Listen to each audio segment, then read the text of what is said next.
Jakarta's long-awaited mass rapid train system is finally here. And it's proving a hit. More than 10 million people work and live in the Indonesian capital, and the MRT goes a long way in easing the city's notorious traffic congestion.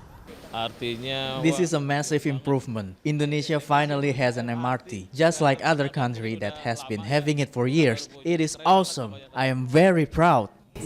I usually take an old bus to office, but now I'm provided with this very comfortable public transportation. I hope people who take cars to office will use this facility. There's only one line at the moment, running from South Jakarta to the city center, covering a distance of 16 kilometers. The plan is to expand this to eventually cover 112 kilometers with more than 60 stations by 2025. Since coming to power in 2014, President Joko Widodo's administration has prioritized infrastructure development like this one as one of the ways to unlock the country's economic potential. Other projects include the construction of ports, roads, power plants, and oil refineries. Since the country is moving from the commodity base to the manufacturing base, so producing more high value-add products, it needs a quite competitive logistic system. Exporting goods from Indonesia or just sending them around the country is expensive. Logistics costs make up around 24% of GDP, much higher than the regional average. But the infrastructure projects also come at a price.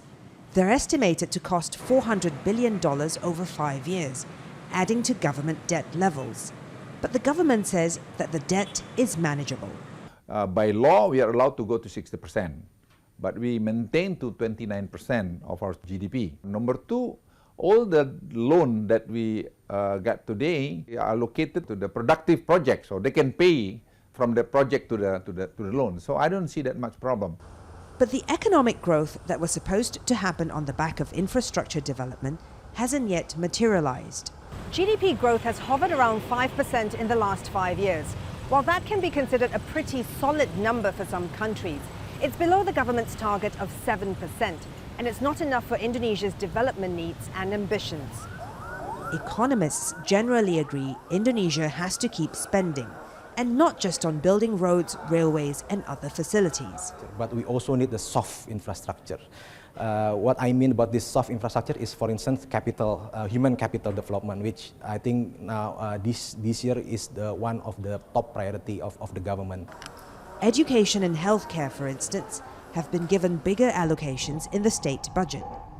Physical infrastructure, like Jakarta's newly opened MRT, is only part of what Indonesia needs to boost its economy. Florence, Looi, Al Jazeera, Jakarta.